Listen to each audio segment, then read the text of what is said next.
अरे द्वार पालो कन्हैया से कह दो कि दर पे सुदामा गरीब आ गया है, कि दर पे सुदामा गरीब आ गया है। भटकते भटकते न जाने कहाँ से, भटकते भटकते न जाने कहाँ से तुम्हारे महल के करीब आ गया है, तुम्हारे महल के करीब आ गया है। अरे द्वार पालो कन्हैया से कह दो कि दर पे सुदामा गरीब आ गया है। न सर पे है पगड़ी न तन पे है जामा, बता दो कन्हैया को नाम है सुदामा, बता दो कन्हैया को नाम है सुदामा। न सर पे है पगड़ी न तन पे है जामा, बता दो कन्हैया को नाम है सुदामा। न सर पे है पगड़ी न तन पे है जामा, बता दो कन्हैया को नाम है सुदामा, बता दो कन्हैया को नाम है सुदामा।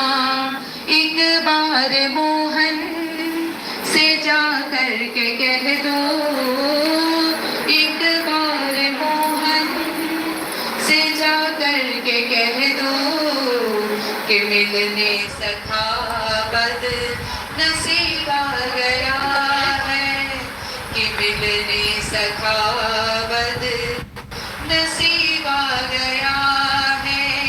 अरे द्वार पालो कन्हैया से कह दो, अरे द्वार पालो कन्हैया से कह दो कि दर पे सुदामा गरीब आ गया है, कि दर पे सुदामा गरीब आ गया है। सुनते ही दौड़े चले आए मोहन, सुनते ही दौड़े चले आए मोहन, लगाया गले से सुदामा को मोहन, लगाया गले से सुदामा को मोहन। सुनते ही दौड़े चले आए मोहन, लगाया गले से सुदामा को मोहन, लगाया गले से सुदामा को मोहन। हुआ रुक्मणी को बड़ा ही अचंभा, हुआ रुक्मणी को बड़ा ही अचंभा, ये मेहमान कैसा अजीब आ गया है, ये मेहमान कैसा अजीब आ गया है। अरे द्वार पालो कन्हैया से कह दो, अरे द्वार पालो कन्हैया से कह दो कि दर पे सुदामा गरीब आ गया है। बराबर में अपने सुदामा बिठाए, चरण आंसुओं से श्याम ने धुलाए, चरण आंसुओं से श्याम ने धुलाए।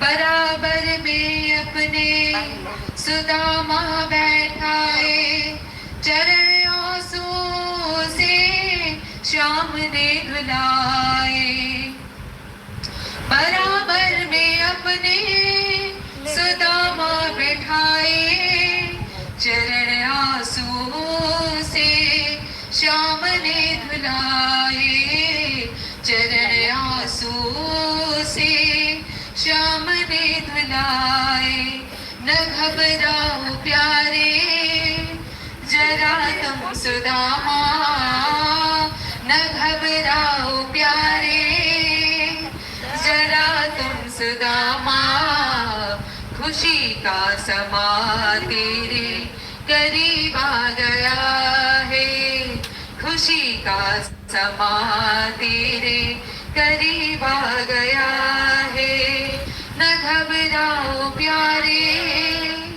जरा तुम सुदामा न घबराओ प्यारे जरा तुम सुदामा खुशी का समा तेरे करीब आ गया है खुशी का समा तेरे करीब आ गया है अरे द्वार पालो कन्हैया से कह दो अरे द्वार पालो कन्हैया से कह दो कि दर पे सुदामा गरीब आ गया है कि दर पे सुदामा गरीब आ गया है कि दर पे सुदामा गरीब आ गया है कृष्ण सुदामा यारी की जय હવે તમારું લોકલ અહીંનું જે ભજન હોય કૃષ્ણ સુદામાનું એ ગાઓ અને ત્યાં સુધી બાકીના લોકો છે એ એમનું પૂજન કરી લ્યો જેટલું આવડે એટલું કરી લ્યો બાકી કૃષ્ણ સુદામા કરી રાખો કૃષ્ણ સુદામા શું થયું પડતા ન વેલા હાલો બાકીના લોકો જે છે અહીંથી આમ પ્રણામ કરીને પૂજન કરીને આમ નીકળો તિલક બિલક નહીં ભાઈ ખાલી પ્રણામ કરો ચરણ સ્પર્શ કરો અને આમથી આમ નીકળો છોકરાઓ બે પાછળ આવતા રહ્યો હાલો શીખાયો લાવો અહીંયા લાવી દો છેલ્લે કોઈએ જવાનું નથી છેલ્લે આ બધાને હું હાથથી ચોખા દેવાની છું ને આ ચોખા તમારા ભંડારમાં મૂકવાના હોય છે એવી તમારે ભાવના રાખવાની કે તમારા ભંડાર હંમેશા ભરાયેલા રહે કેમ કે અહીંયા આપણે રૂકમણીની ભાવના ભાભીમાં કહી દઈએ તો અહીંયા રૂકમણી સાક્ષાત ત્યાં છે એમના હાથનો સ્પર્શ થયો છે એટલે તમારા ભંડાર ભરાયેલા રહે તો હાલો હવે હાલો વારે ફરતી આવતા જો બધા જેમ આપણે રોજ કરીએ છીએ ફટાફટ કરો હાલો જલ્દી આપણે હજી કથા બાકી છે હો ના બે કડી એની કાઈ રખાય પણ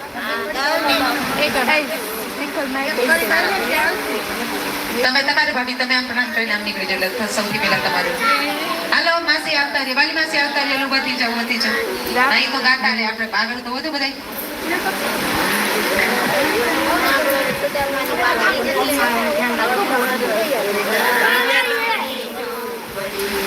માઇક કેન યુ ઓલું કોરસ માઇક દે દો અહીંયા કેન યુ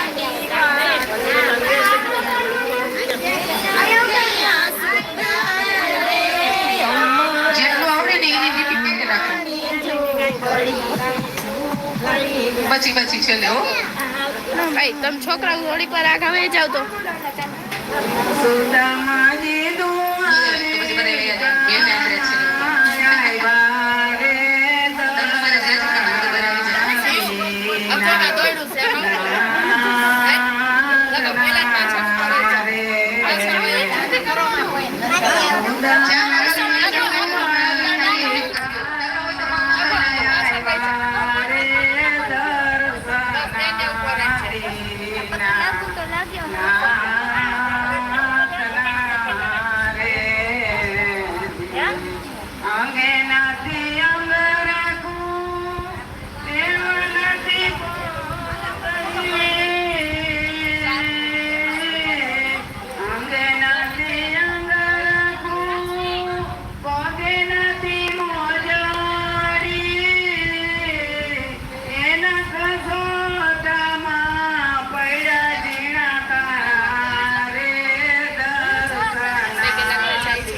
ગાવાની છે ભાઈ?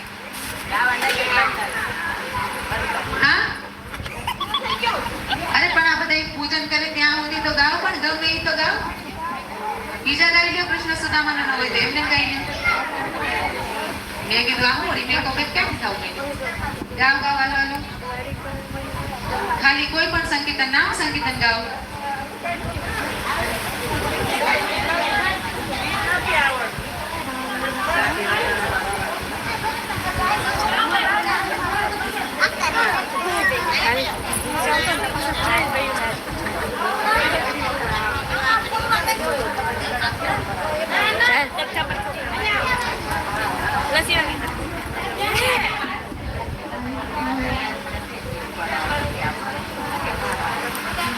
હાલો હાલો ગાવા માંડો, જે આવડે એ કઈ. કૃષ્ણ સુદામાને ન આવડે તો જે આવડે એ માંડો ગાવા.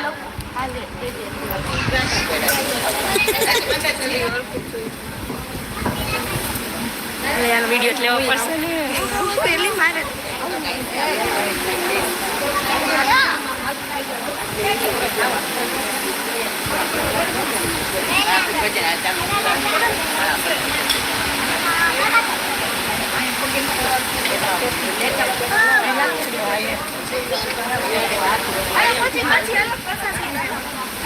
ટક્સી સમજો યશોદા કહે તને દેખી પીછે માહો રે દાદી વાળો પાવો આવ્યો રે યશોદા કહે તને દેખી પીછે માહો રે દાદી વાળો ટૂંકા સંકીર્તન ગાઓ, પાછળ ગાઈ શકે એવા સંકીર્તન ગાઓ. એ ટૂંકા સંકીર્તન ગાઓ, જે પાછળ આ લોકો જીલી હગે ને એવા ગાઓ. જીલી હગે ને પાછળ એવા ગાઓ. આમ રે તમે આમ રે જાઓ ને એક એક લાઈન તમે ગાઓ ની પાછળ જીલી તમે ઉભા રહો તો ભલે ગમે મારે ગાઓ તમે. પૂરે ઉક્યા એ થાળી આમ રે પાછળ ટોટ આવશો પાછળ જઈશું ચોખા લેવા પાછળ જીલી શકાય એવા કીર્તન ગાઓ.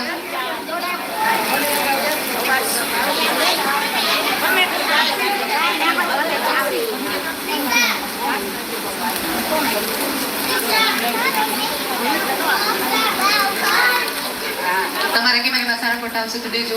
લેવા હા લે લે લે લે.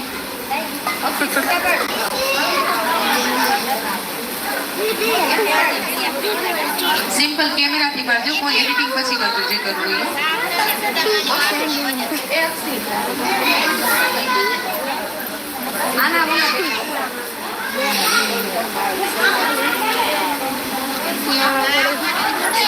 કીર્તન ખાલી એક યાદ કરવામાં આટલો ઝૂમ વયો ગયો તમને. બોલો માઈક બોલો. પંખાનો છેડો કોકે હલાવી દીધો હે ભાઈ. કેળાને આવજો, દુઃખમાં બેસીને તમે આવજો રે, મને તેડવાને આવજો. કોઈ દોડાને નો હલો એ આ બધા શું કામ રેખા પડતી બનાવવાનું વાંહે આવે તો કહી દે ને પણ હાલ જોવા આવ્યા જવાલો સવારે આવજો, બાપનો આવજો. હાલ મારે તકલીફ પડે હું હમણાં બંધ થઈ ગઈ બાબા હોઈ જાય સવારે સૂર્ય મિલન હોય, મને તેડવાને આવજો.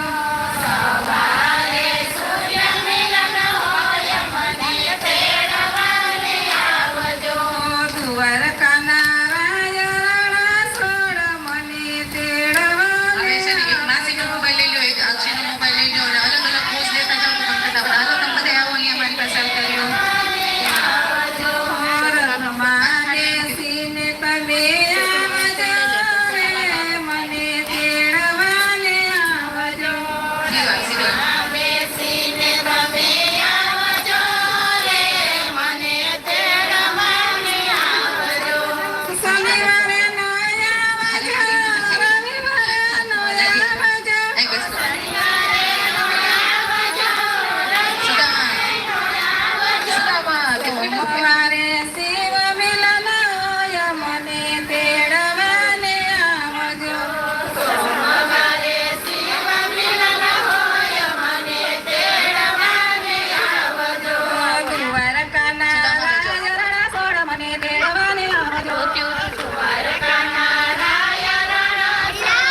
હારું આવશે એ રાખી લ્યો.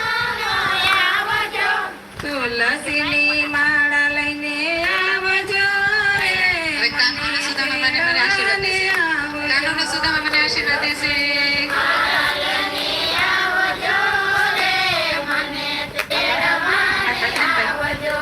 દ્વારકાના રાય રાણા સોળ મને તેડવાને આવજો.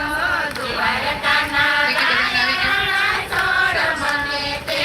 હવે આ લોકોની છે ને એક ચોકલેટનું પેકેટ ફૂલ રથમાં બેસીને તમે આવજો રે મને તેડવાને બધાને આશીર્વાદ આશીર્વાદ આશીર્વાદ આશીર્વાદ આશીર્વાદ આશીર્વાદ. રાધે રાધે. બધાને આને જેટલી જેટલી એટલી બધાને દે. બધા લોકો છઠ્ઠા કૃષ્ણ સુદામા યારી જય.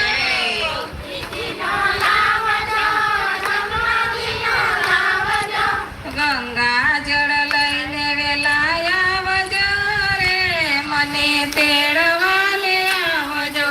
ગંગા જળ લઈને વેલા આવજો રે મને તેડવાને આવજો. દ્વારકાના રાય રાણા સોળ મને તેડવાને આવજો. દ્વારકાના રાય રાણા સોળ મને તેડવાને આવજો. રથમાં બેસીને તમે આવજો રે મને તેડવાને આવજો.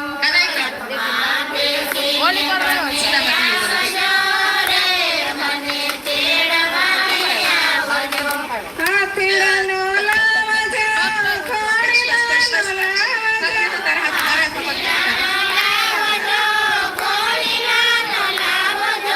રે માલા લઈને વેલા આવજો રે મને તેડવાને આવજો.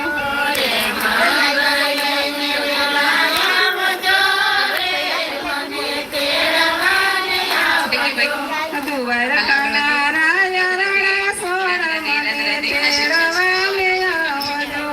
દ્વારકાના રાય રાણા સોળ મને તેડવાને આવજો. રાધા દર્પણ લઈ એનું હજી આપણી કથા બાકી છે આગળ. હવે અહીંયા જે છે ઈ રૂકમણી જે છે ઈ બીજા મોટી જ્યારે સુદામાના તાંદૂળ છે ભગવાન શ્રી કૃષ્ણ આરોગવા લાગે છે તો રોકી દે છે કે ભાઈ રેવા દો. એક જ મુઠ્ઠીમાં તો એને તમે બધું દઈ દીધું. આ લોકનાય સુખ દઈ દીધા અને પરલોકનાય સુખ દઈ દીધા. એટલે હવે તમે આગળ રોકાઈ જાઓ. તો હવે એ રીતે જે છે દીધું ને. એ સામે સામે સ્પીકરની સામે નથી લાવવાનું. એને બંધ કરીને ન્યા મૂકી દો. બંધ કરીને ન્યા સાઈડ મૂકી દો. સુદામા જે છે એ રાતે મહેલમાં એમને વૈકુંઠ જેવું સુખ મળે છે અને જ્યારે જાય છે ત્યારે પ્રત્યક્ષ રૂપમાં જે છે એ કાંઈ પણ દેતા નથી સુદામાને ભગવાન શ્રી કૃષ્ણ. આ દેતા નથી, ના કાંઈ માંગતા નથી. હવે અહીંયા જે છે એ સુદામા પોતાના ઘર તરફ આગળ નીકળી પડે છે. ભગવાન જે છે એ બ્રાહ્મણની સેવા પરાયણતાનો વિચાર કરીને પ્રસન્ન થાય. ભગવાને જે આ બ્રાહ્મણની સેવા કરી એ સેવાનો વિચાર કરીને સુદામા વિચાર કરે છે કે વાહ વાહ વાહ, કેવી મારા મિત્રએ મારી આગળ સ્વાગત કર્યું. કેવું કેવું મને જો તો મારે પોતે એના હાથેથી પૂજા અને આ ને તેને કેટલું સત્કાર કર્યું. અવળો મોટો રાજા છે પણ એને કેવી એની પોતાની દીનતા અને નમ્રતા દેખાડી. એટલે આવું બધું જે છે એ વિચાર કરતો કરતો સુદામા મનમાં ને મનમાં જે છે એ પ્રસન્ન થતો પોતાની ઘરે પાછો જાય છે. હવે અહીંયા જે છે એ ધન આપ્યું નહીં એનો વિચાર તો આવ્યો તો સુદામા કહે છે કે ભાઈ દરિદ્ર ધન પામી અને મતવાળો ન થઈ જાય એટલે મારા પ્રભુએ ચાઈ કરીને મને કંઈ આપ્યું નહીં. જો મારા પ્રભુની મારી પર કેવી કૃપા છે કે એને મને કાંઈ જ નહીં કે આ બિચારો ગરીબડો છે ક્યાંક દઈ લો ને ક્યાંક અભિમાની ના થઈ જાય. તો હવે જ્યાં ઘર પાસે આવે છે તો શું જોવે છે? રત્ન નિર્મિત મહેલ આખું બનેલું છે. અને અહીંયા જે છે એવું એક મહેલ નહીં, કેટલાય મહેલોથી આખું નગર બનેલું છે. હવે સુદામા આવ્યા ક્યાં? આવ્યા તો પોતાના જ નગરમાં આવ્યા. તો પણ અહીંયા આવે છે તો શું જોવે છે કે એના નગરની અંદર આટલા બધા મહેલો ઊભા થઈ ગયા છે. ઉપવન બની ગયા છે, બગીચાઓ બની ગયા છે, સરોવર બની ગયા છે અને સુંદર સુંદર સ્ત્રી પુરુષો સજી ધજીને તૈયાર થઈને આમથી આમ ને આમથી આમ જે છે એ મલકે છે, ફરે છે. તો આ વિચાર કરે કે આ કોનું સ્થાન છે ભાઈ? ક્યાંક હું ભૂલો તો નથી પડી ગયો ને, કે બીજે તો નથી આવી ગયો ને હું? તો એટલી વારમાં જે છે એ સુશીલા એની સખીઓ સાથે જે છે 2-4 સખીઓ સાથે સરસ મજાની સુંદર એવી માનાનો કે લક્ષ્મીજીનું સ્વરૂપ હોય એટલું સૌંદર્ય જે છે સુદામાની પત્ની સુશીલાનું છે. અને આવીને એ જે છે એ પ્રણામ કરે છે પતિદેવના ચરણોમાં અને આંસુ વહાવીને રડવા લાગે છે. તો સુદામા કે ઓ કે આ તો મારી જ પત્ની સુદામા છે ભાઈ, આ મારી જ પત્ની સુશીલા છે. હવે સુદામા જે છે વિચાર કરે છે કે હું તો જન્મથી જ ભાગ્યહીન છું. ભગવાન શ્રી કૃષ્ણની કૃપાનો કટાક્ષ જ છે કે મારી પાસે આટલી બધી સંપત્તિ જે છે એ વગર માંગીએ જે છે એ આવી ગઈ. તો હવે અહીંયા જો ફરી પાછું દાનનું મેં તમને ઘણી વાર મહત્વ કીધું છે. અહીંયા સુદામા ચરિત્રની અંદર તમે જુઓ, ભગવાને સુદામાને આખું નગર આપી દીધું. ક્યાંય ચોપડે લખાયું કે મેં તને એક સુદામા તને આટલો નગર ને આટલી કોઠીઓ ને આટલા બંગલા આપી દીધા છે, આ મારું લખાણ છે, એક લાદીમાં કોતરી નાખજે જી, એક પંખામાં લખી નાખજે જી. ભગવાને કર્યું એવું કાંઈ નથી કર્યું. ભગવાને કેવું દાન આપ્યું? ગુપ્ત દાન. એક પણ દાન ભગવાને અહીંથી 1 રૂપિયાનો સિક્કોય સુદામાના હાથમાં ન આપ્યો કે ખબર પડી જાય કે મેં આપ્યું છે. ભગવાને આખું દાન છે કેવું કર્યું? ગુપ્ત દાન કર્યું છે. હવે અહીંયા જે છે એ પહેલા આપણે એમ સમજો, સુદામા અને આ કૃષ્ણની જે લીલા છે એ આપણે બધાને પણ લાગુ પડે છે. કેમ લાગુ પડે છે? જે લીલા આપણે જેમ જોઈ એમ જ થઈ છે. પણ એ લીલા જે છે એ આપણા જીવોને પણ કેમ લાગુ પડે એને આપણે અગર જો સમજવા જઈએ તો સુદામા, સુ એટલે કે સારી રીતે, સારી પેઠે, દામ એટલે કે રસ્સી, સારી રીતે રસ્સીથી બંધાયેલો જીવ એટલે માયાની ત્રિગુણાત્મક રસ્સી, સત્વ, રજ અને તમ, આ ત્રણેયથી બંધાયેલો જીવ જે છે એ આપણે જ બધા શું છીએ? સુદામા છીએ. હવે એક શ્લોક છે ઋગ્વેદમાં 1:164-20, દ્વાશુર્પણા સુયુજા સખાયા સમાનમ વૃક્ષમ. ભાઈ, આ જે તમારું હૃદય છે એમાં 2 સુંદર પાંખો વાળા પક્ષી છે, એ ઘનિષ્ઠ સખા છે અને સમાન વૃક્ષ ઉપર રહે છે. એટલે સમાન તમારા હૃદયની અંદર આ 2 સખાઓ રહે છે. એટલે કોણ? 2 સુંદર પક્ષી જે સહયોગી છે અને પરસ્પર મિત્ર છે, એક જ વૃક્ષની ઉપર એકબીજાથી ચોટેલી સ્થિતિમાં છે. અથર્વવેદ પણ આવું કહે છે. અથર્વવેદનો શ્લોક 9:9-20. તેનો અર્થ શું થયો કે આ આપણું જે હૃદય, આપણો આ જીવાત્મા છે, આ જીવાત્માની સાથે પરમાત્મા જે છે એ જન્મની હારે જ તો શું, જન્મ તમારા અનંત થઈ ગયા તોય એ પરમાત્મા ક્યારેય તમારાથી વિખૂટો નથી. એ હંમેશા તમારી સાથે જ છે. તો તમારો સાચો મિત્ર કોણ છે? આપણો શ્રી કૃષ્ણ. આપણો જે સુદામાનો મિત્ર શ્રી કૃષ્ણ છે, તો આપણા બધા જીવોનો જે છે એ મિત્ર પણ શ્રી કૃષ્ણ જ છે. હવે અહીંયા શું થયું કે જીવે ભગવાનને બોલાવી નાખ્યું. સુદામા સંસારમાં રહે છે. હવે એને ખબર નથી કે ભાઈ મારે પાછું મારો મિત્ર તો અહીંયા જ છે, મારી પાસે વહી જવું જોઈએ મારે અગર કંઈ ઘટતું હોય અથવા મને મારા મિત્રની યાદ આવતી હોય. પણ સુદામા જે છે એ જાતા નથી. તો સુશીલા એટલે આપણી સદબુદ્ધિ હોય, જ્યારે આપણે કોઈ ગુરુ કોઈ જ્ઞાન આપે તો આપણને સદબુદ્ધિ મળે. તો એ સદબુદ્ધિ આપણને યાદ દેવડાવે કે અરે કેટલાય જન્મોથી તું તો તારા ભગવાનથી વિખૂટો થઈ ગયો છે, હવે તો જઈને મળી આવ. તો આપણે જીવ છે એ જાગી જઈએ. તો સુશીલાએ એની પત્નીએ જગાડ્યો. એટલે જ્યારે આપણી બુદ્ધિ આપણને જગાડે તો આપણને પણ યાદ આવે કે હવે આપણે ભગવાનને પ્રાપ્ત કરવો જોઈએ. હવે અહીંયા જે છે તમે લોકોએ મને આજે 7 દિવસ સાંભળી છે, તો મને ખાલી એટલું કહી દો, કેટલા જીવોએ એવું નક્કી કર્યું કે હવે આપણે આ જ જન્મમાં જે છે એ ભગવાનને પ્રાપ્ત કરવો છે? કેટલા જીવોએ નક્કી કર્યું? આપણે આ જન્મ આપણો છેલ્લો કરી નાખવો છે અને હવે પછી આપણે 84 લાખમાં ફરવું નથી. કેટલાએ નક્કી કર્યું આવું? એક નક્કી કર્યું. તો હાથ ઊંચો કરો, હાલો જલ્દી બધે. સરસ સરસ સરસ. તો ભાગવત બોલવું સફળ. જો તમે નક્કી કર્યું હોય કે તમારે આ, તમે પેલા લક્ષ્ય તો નક્કી કરવાનો. આપણે ક્યાંક જવું હોય, મારે અહીંથી રાજકોટ જવું છે, તો રાજકોટ કઈ જગ્યાએ જવું છે એ તો નક્કી કરવાનું ને. મારે નક્કી કરું તો રસ્તો તય કરું તો મારે એ રસ્તામાં હાલવાનું. બાકી રાજકોટ જવું કાંઈ તમારે હોય કાગદડી જવું છે કે આમ જવું છે કે આમ જવું છે કે આમ જવું છે, કાંઈ ખબર જ ન હોય તો ભયથી રાખો, આમને ગોળ ગોળ ગોળ ગોળ ઉવાડવા જવું છે. હા, તો પેલા લક્ષ્ય નક્કી કરી નાખવાનું. તો આપણે શું લક્ષ્ય નક્કી કર્યું કે આ જ જન્મમાં આપણને જે માટે આ જન્મ આવી મળ્યો છે, કૃષ્ણની ભક્તિ માટે, તો એ કૃષ્ણને આપણે આ જ જન્મમાં પામી જ લેવો છે. એટલે આપણા બધાનું જો લક્ષ્ય નક્કી થઈ ગયું તો બહુ મોટું આપણું બધું જે છે એ કામ થઈ ગયું. હવે જો લક્ષ્ય નક્કી થઈ ગયું તો એ તરફ આપણે આગળ પ્રયાણ પણ કરશું, આપણે એ તરફ ચાલવાનું પણ શરૂ કરશું. તો અહીંયા જે છે એ જીવ જ્યારે એની સદબુદ્ધિ એને પ્રેરણા આપે અને ઈ ભગવાનના દર્શન તરફ આગળ વધે છે, તો જીવ જે છે એ 4 મુઠ્ઠી તાંદુલ એટલે કે ધર્મ, અર્થ, કામ અને મોક્ષ સંસારમાં એને જેટલું મળ્યું એ બધું લઈ અને ઈ ભગવાન તરફ જાય છે. ભગવાન પાસે જઈ અને એના જીવનભરની પૂંજી જે કાંઈ એને ભેગી કરી છે એ ભગવાનને સમર્પિત કરે છે. તો ભગવાન શું કહે છે? ભગવાન કે અરે ભાઈ, હું તો તારી યુગો યુગોથી રાહ જોતો હતો કે આજે આવશે, આજે આવશે, આજે આવશે, હવે તને છેક મારી યાદ આવી. તો ભગવાન એને આટલા યુગો પછી આવતો જોઈને ખૂબ પ્રસન્ન થઈ જાય છે. હું તમને આપણે જ્યારે ભજન શીખાડીશ ત્યારે હું તમને એક પ્રાર્થના બોલતા શીખાડીશ. એ પ્રાર્થનાની શરૂઆતમાં જ એમ કહેવામાં આવે છે કે ભગવાન કેટલાય જન્મોથી આપણી માટે આમ બાહો પસારીને બેઠા છે કે હવે આવી જશે, હવે આવશે, હવે આવશે, હવે આવશે. પણ આપણે ભગવાન તરફ તો આમ તો જોતા જ નથી. આમ હોવું જોઈએ, આપણે આપણું ધ્યાન ક્યાં છે? આમ જ છે. ભગવાન બિચારો પાછળ ને પાછળ જ ઊભો છે. તો ક્યાંય ભગવાન રાહની રાહ જ જુએ છે. યુગોના યુગો વીતી ગયા પણ આપણને જે છે એ સંસાર સિવાય બીજું કંઈ દેખાતું નથી. તો ભગવાન યુગોથી રાહ જોઈ રહ્યા હોય છે. અને શું આ જીવ સંસારમાં જ આવી રીતે લપટાયેલો રહેશે?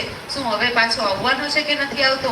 આ જન્મમાં આવશે કે નહીં આવશે? બિચારો ખાલી આપણી રાહ જોતો જ બેઠો રહે છે. કારણ કે એક વસ્તુ જો તમે આપણા સંસારમાં તમે બધી માતાઓ છો, બરાબર? તમારા બાળકો છે. જેટલી માતાઓ છો તેમાંથી કોઈ માતા મને એમ કહી દે કે મારો બાળકનો સત્યાનાશ વળી જાય ને મને તો એમાં જ ખુશી છે. કેટલી માતાને એમાં ખુશી છે? કોઈને નથી. ગમે એવી માતા હોય, બાળક ભલે તમારું સત્યાનાશ કરી નાખે તોય તમે શું કહો? મારું બાળક જે છે એ સુખી રહે, મારા બાળકને જે છે એ શાંતિ મળે. તો હવે આ સંસારી માં કે જે તમારું આ જન્મનું બાળક છે ને આ તો અમુકનું તમને મારવા દોડે એવું થાય, છતાંય તમારો એના પ્રત્યે એવો ભાવ છે. તો ઓલો આપણો કાનો, આપણી રાધા રાણી, આપણા જન્મો જન્મના માય બાપ છે, એને આપણી કેટલી કાળજી હશે. એ તો એમ ઈચ્છે છે કે આ જીવ એકવાર મારી તરફ આવે તો હું મારું સર્વસ્વ એને દઈ દઉં. આ અનંત કોટી બ્રહ્માંડ લઈ લઈને બાબા તું આ પૃથ્વીની ક્યાં વાત કરે છે? ધ્રુવ, પ્રહલાદ ને આ બધાને આપણે આખ્યાન જોયા. 36,000 વર્ષ આખી પૃથ્વીના એક રાજા બનાવીને રાખ્યા. આ બધાને એ કોણ છે? એના ભક્ત છે. તો ભગવાન તો તમને આ સંસારનું આખું સામ્રાજ્ય દેવા તૈયાર છે. પણ પહેલા આપણે ભગવાનને ભગવાન માટે પ્રેમ તો કરીએ, ત્યારે ભગવાન તમને બધું પોતાનું દેવા તૈયાર છે. તો અહીંયા જે છે એ ભગવાન આ રીતે રાહ જોવે. કેટલા બધા આપણા મહાપુરુષો આ પૃથ્વીમાં અહીંયા થયા, આપણા ભારતમાં, આપણા ગુજરાતમાં કેટલા થયા કે જે લોકોએ જે છે એ ગ્રસ્તમાં રહીને ભગવાનની પ્રાપ્તિ કરી હે. તો એવા બધાય ગ્રસ્તો થઈ ગયા. તો એમાં આપણામાં ને એનામાં કોઈ ફરક નથી. એને આપણે કઈ આપણે 2 હાથ ને એને 2 હાથ ને આપણે 2 પગ ને એને 2 પગ, કઈ નવીન તો હતા ને. બુદ્ધિ એને હતી, ભગવાને આપી છે ને આપણને આપી છે. તો એના જેવી જ શક્તિઓ આપણામાં છે. આપણે પણ મીરાબાઈ જેવું થઈ કરી શકીએ. આપણે પણ જે છે એ આપણે ક્યાં ઓલા ગોરા કુંભાર ને કેવા મોટા ભક્તો થઈ ગયા. તો એવા ભક્તો જે છે એ પાનબાઈ ને ગંગા સતી ને, તો આ બધા જે છે એ આપણા જેવા જ કલયુગના જ જીવો છે. તો એને મળ્યા તો આપણને કેમ ન મળે? તો જરૂર મળશે. હવે હું ગાઈશું, તમે બધા રાજી થઈ જાઓ. વિઠ્ઠલ વિઠ્ઠલ વિઠ્ઠલા હરિ ઓમ વિઠ્ઠલા, વિઠ્ઠલ વિઠ્ઠલ વિઠ્ઠલા હરિ ઓમ વિઠ્ઠલા. કોને કોને દીઠેલા હરિ ઓમ વિઠ્ઠલા, કોને કોને દીઠેલા હરિ ઓમ વિઠ્ઠલા. મથુરામાં આવેલા હરિ ઓમ વિઠ્ઠલા, મથુરામાં આવેલા હરિ ઓમ વિઠ્ઠલા. વાસુદેવે દીઠેલા હરિ ઓમ વિઠ્ઠલા, વાસુદેવે દીઠેલા હરિ ઓમ વિઠ્ઠલા. વિઠ્ઠલ વિઠ્ઠલ વિઠ્ઠલા હરિ ઓમ વિઠ્ઠલા, વિઠ્ઠલ વિઠ્ઠલ વિઠ્ઠલા હરિ ઓમ વિઠ્ઠલા. ગોકુળમાં આવેલા હરિ ઓમ વિઠ્ઠલા, ગોકુળમાં આવેલા હરિ ઓમ વિઠ્ઠલા. નંદ બાબાએ દીઠેલા હરિ ઓમ વિઠ્ઠલા, નંદ બાબાએ દીઠેલા હરિ ઓમ વિઠ્ઠલા.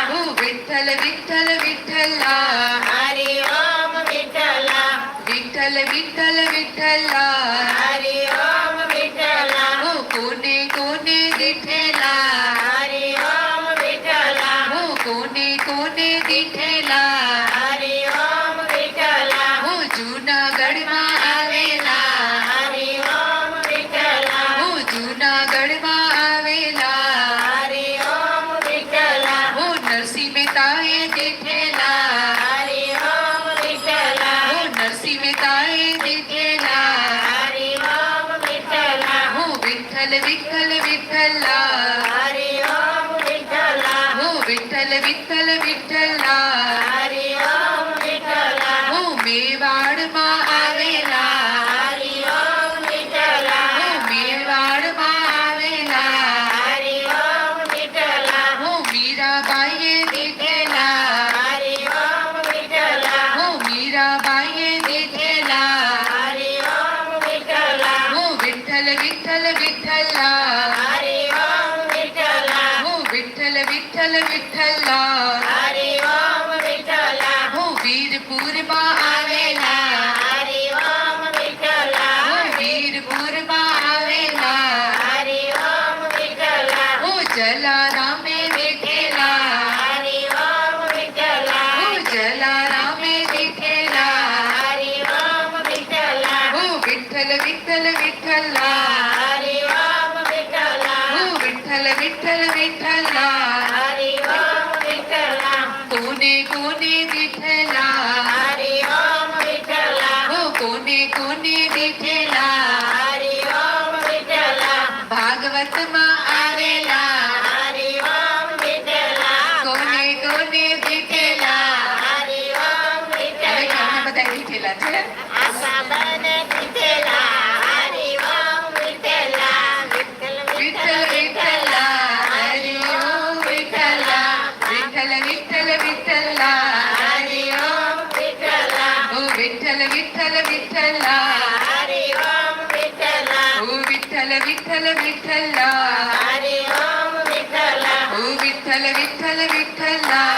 હરિ ઓમ વિઠ્ઠલા ઓ વિઠ્ઠલ વિઠ્ઠલ વિઠ્ઠલા હરિ ઓમ વિઠ્ઠલા ઓ વિઠ્ઠલ વિઠ્ઠલ વિઠ્ઠલા હરિ ઓમ વિઠ્ઠલા પાંડુરંગા વિઠ્ઠલા કી જય તો અહીંયા જે છે એ આપણે જોયું કે ભાઈ કૃષ્ણએ તો જે કાંઈ કર્યું હજારો લાખોનું નહીં પણ આખે આખું નગર બનાવી દીધું ને મહેલો ઊભા કરી દીધા પણ એ બધુંય જે છે એ ગુપ્તદાન કરી લીધું અને આપણે બધાને તો અહીંયા શું છે ખરડા મુકાવવા છે દીદી ખરડો મુકાવવાનો છે દીદી નામ બોલાશે કે નામ પછી હું અહીંયા બેસું ને એટલે બધાય નહીં ઓલી શું કહેવાય આશાઓને પાણી ફરી જગ્યા દીદી તો કોઈનું નામ નથી બોલતી ગયા તો પણ હા તમને બધાને ખુશી થતી હશે કે ભાઈ ભલે 1 રૂપિયો કે 10 રૂપિયા કે 5-50 રૂપિયા અમે જે કાંઈ આપ્યા અમારે એ જે છે એ દાન લેખે લઈ ગયું એ લેખે કેમ લઈ ગયું એ ફરી પાછું એકવાર સમજી લઈએ આજે અમારા કોઈ માતાજી આવ્યા હતા જમાડવાની કંઈક પ્રશ્ન કરતા હતા તો હવે આપણે એના જવાબ પૂરેપૂરા જે છે બધાને ઉપલક્ષીને દઈ દઈએ આપણે તો આપણા જે છે યાજ્ઞવલ્ક્ય સ્મૃતિ છે એમાં એક શ્લોક આપ્યો છે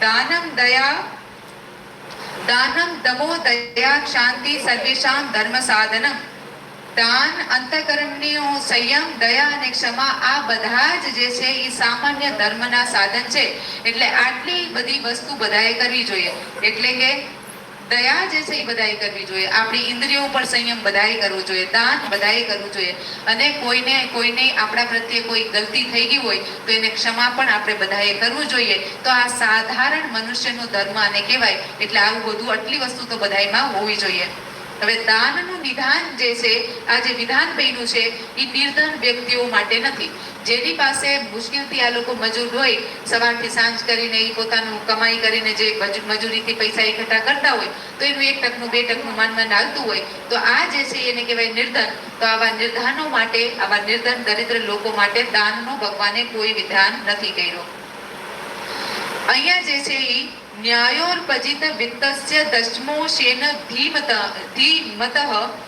ન્યાયથી ઉપાર્જિત ધનનો દશમાંશ બુદ્ધિમાન વ્યક્તિએ દાન કરવું જોઈએ એવો જે છે એ આપણે અહીંયા શાસ્ત્રોમાં આપણા માટે નિયમ આપેલો છે એટલે જો તમે કમાઈ કરો છો તો તમારી આવશ્યકતાઓની પૂર્તિ થઈ જાય છે એ સિવાય તમારી પાસે વધે છે એટલે તમે છો સમર્થ તો તમે સમર્થ છો એટલે તમારી જેટલી આવક હોય એનો 10મો ભાગ તમારે દેવો જ એટલે જેમ તમારે અહીંયા ઇન્કમ ટેક્સ ઓફિસનો ભારત સરકારનો નિયમ છે કે ભાઈ તમે 3 લાખની ઉપર કંઈક ઇન્કમ કરતા થઈ જાઓ તો તમારે કંઈક 5% જે છે એ તમારે ઇન્કમ ટેક્સ ચૂકવવું જ પડે નિયમ જ છે જો તમે એની કરની ચોરી કરો તો એકવાર પકડાઈ જાવ ને છાપો લાગે ને પછી જે હોય એ બધું લઈને વયા જાય તો અહીંયા જે છે એ આ પણ તમારા માટે એક ટેક્સ ભગવાને મૂકેલો છે કે તમે જે 17 જીવો છે તમારા ઉપર જ કેટલા બધા બાકીના જીવો છે એ આશ્રિત છે, તો તમારે પણ બધાએ દાન કરવું એવું તમારી ફરજિયાત ડ્યુટી છે.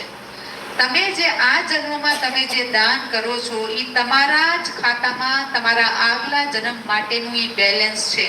એટલે જો આપણે દાન કર્યું હોય કોઈને સત્પાત્રમાં, તો એ તમે એને આપ્યું નથી, ખરેખર તમે તમારા જ ખાતામાં જમા કર્યું છે, જે આગલા જન્મમાં તમને સૂદ સમેત વ્યાજ સહિત મળવાનું છે. તો દાન એ કયું દાન? જે તમને 10% કીધું છે ભગવાને શાસ્ત્રોમાં, એ 10% ઉપરાંતનું જે તમે દાન કરો એ તમારું દાન છે, જે તમને આગલા જન્મમાં એઝ ઇટ ઇઝ તમને મળી જાય. એટલે કે જન્મતાની સાથે જ આપણે એવા ઘરની અંદર આપણો જન્મ થાય કે જ્યાં તમે કમાઓ કે ન કમાઓ, પણ એમની પાસે શ્રીમંત કુટુંબ હોય, એમની પાસે પૈસાની કોઈ કમી ન હોય. હવે દાન જે છે એ માની લ્યો કે એક વ્યક્તિ પાસે જે છે એ 1 લાખ રૂપિયો છે અને એ વ્યક્તિ જે છે એ 10,000 રૂપિયા દાન કરે છે. હવે બીજો વ્યક્તિ જે છે એની પાસે બિચારા પાસે ખાલી 10,000 છે અને એને જે છે એ 1,000 રૂપિયો દાન કરી દીધો. ત્રીજો એક વ્યક્તિ છે એની પાસે તો 10,000 નથી, ખાલી 1,000 રૂપિયો જ છે અને એને પણ જે છે એ 100 રૂપિયા દાન કરી દીધા. તો હવે આપણે એમ કહીએ કે આ દાનમાં કોને જાજુ ફળ મળશે? તો આપણે એમ કહીએ કે ભાઈ 10,000 જેને આપ્યું એને જ જાજુ ફળ મળે ને, કે 10,000 રૂપિયા આપ્યા, ઓલાય તો બિચારે 1 આપ્યું ને ઓલાય તો ખાલી 100 રૂપિયા આપ્યા. તો એ કહે કે ભાઈ જેટલા વધારે પૈસા છે એટલાનો એને 10મો ભાગ દેવાનો જ હોય. તો 1 લાખ ઈ કમાઈ છે ને જો 10,000 દાન કર્યું તો એ કઈ બહુ મોટું કામ એને નથી કર્યું. તો ઈ જે છે આલો દાનનું મહત્વ સમજી ગયા છો અમારા માસી ભાઈ. સૌથી પહેલું દાનનું મહત્વ એમ હમણાં બધી તમને સમજાવી દો, ઘૂંટડો તમને ઉતરી જાય, તમને ખબર પડી જાય કે દાન દેવું ક્યાં ને કેટલું દેવું. શાસ્ત્રો વેદોથી સમજાવીશ, કોઈ મારે ઘરની દોરાજી નહીં અકાઉ, ચિંતા કરો માં. તો એની ક્ષમતા જ્યારે એની પાસે 1 લાખ રૂપિયો છે તો 10% તો એને કરવાનું જ છે. તો 1 લાખના 10% થાય 10,000. તો એ ભાઈ સાહેબે 10,000 કર્યા તો એનું દાન નથી, તો એનું ટેક્સ છે, એટલે એનું દાન કહેવાય નહીં.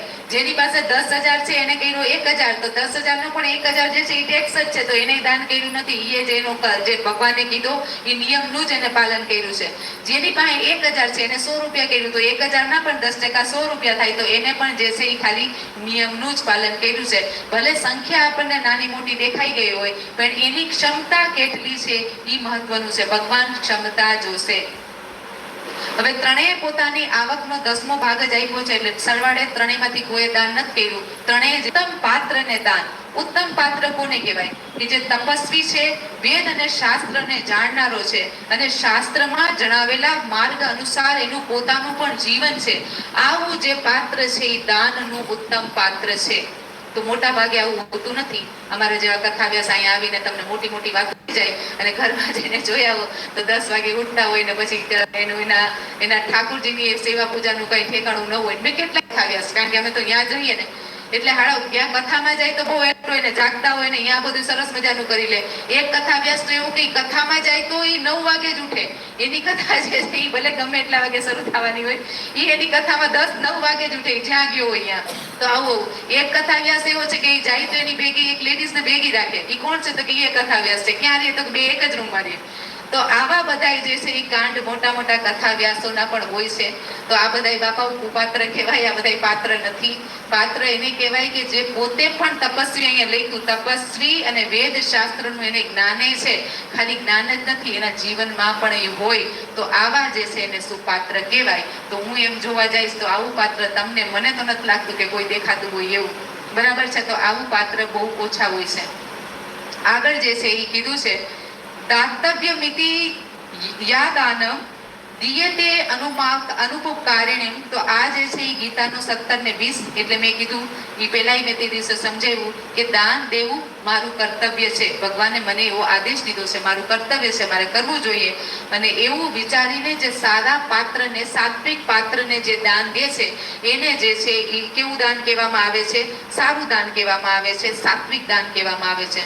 હવે એ સાત્વિક પાત્ર કોને કહેવાય? તો કે જેના કર્મો સાત્વિક છે એ સાત્વિક પાત્ર કહેવાય. કર્મો સાત્વિક કેને કહેવાય? સાત્વિક કર્મો એટલે કે જેનું જીવન જે છે એ ત્યાગ, તપસ્યાથી, પૂજા, જે કઈ ભગવાન તરફના જે કર્મો હોય એનાથી ભરાયેલું હોય તો એને આપણે સાત્વિક કર્મો કહી શકાય. તો આ રીતે તામસી પણ હોય, આ રીતે રાજસી પણ હોય. તમને લાગતા હોય કથાવ્યાસ, પણ આગળ ચાલીને જે છે એનું જીવન તો રાજસી હોય, 2-3 બાયડીઓ રાખી હોય. અને મારા કેટલાય મોટા મોટા કથાવ્યાસ છે, એની 2 પત્નીઓ છે, અને એટલા મોટા જે છે એના મોટા પરિવારે છે. 2 પત્ની હોય તો પછી બાળકો એટલા બધા થઈ જાય ને, તો એવું બધું છે. તો આ બધા જે છે તો આ બધા રાજસી છે. હવે રાજસી ને તમે દાન આપો તો રાજસી ફળ મળે. એ જેવો છે એ જે કર્મ કરે છે એનું ફળ તમને મળી જાય સીધે સીધું.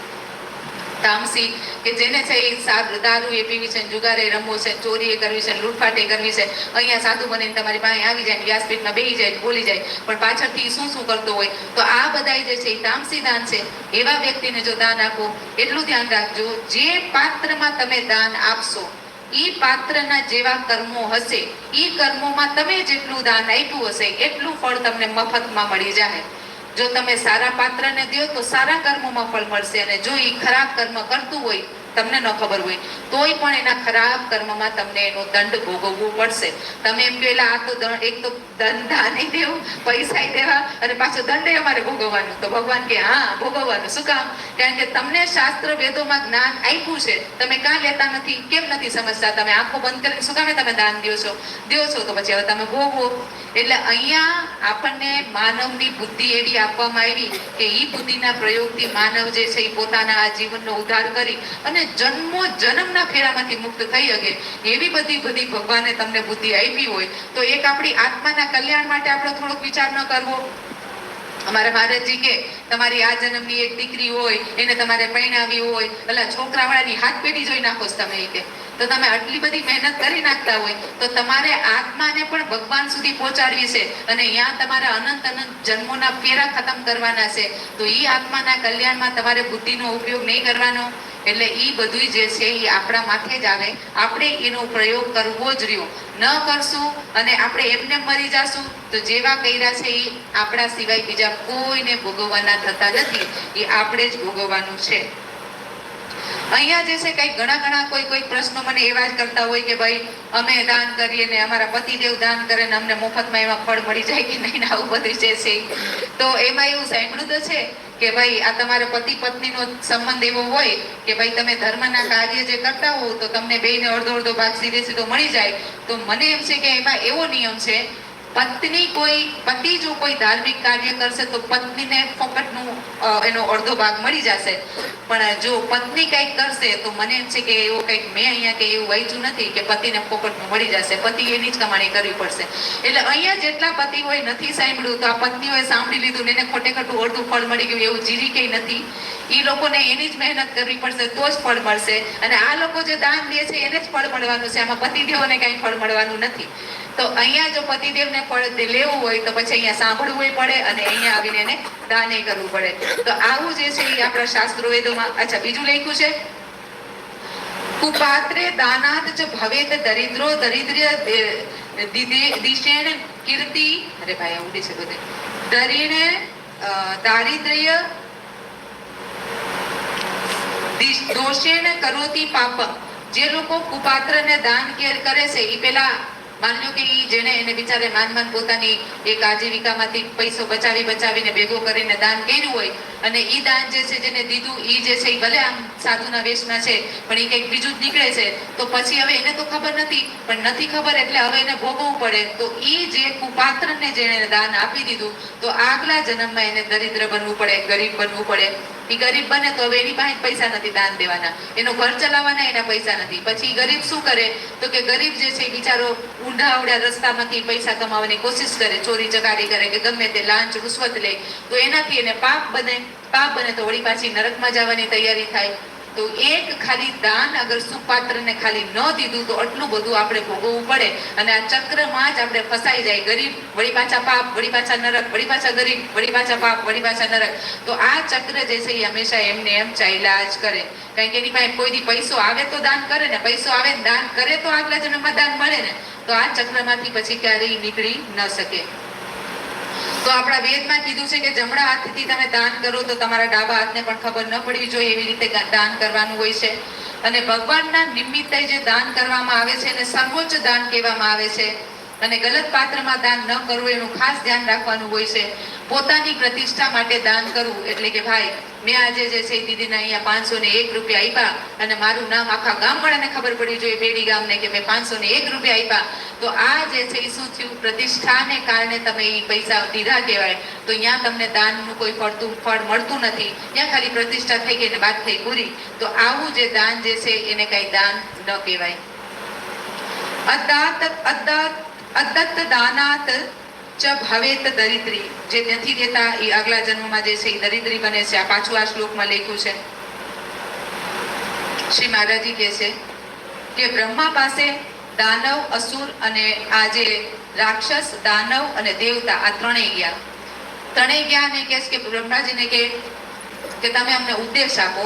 તો બ્રહ્માજી જે છે આ ત્રણેયને જોઈ અને ખાલી ઉપદેશમાં શું બોલ્યા, દ ને દ, બસ ખાલી 3 દ કહી દીધું. એટલે હવે આ ત્રણેય વિચાર કરે કે આ ભગવાને શું ખાલી 3 દ કીધું. એટલે બધાય ત્રણેય પોતપોતાના ગુરુજી પાસે ગયા.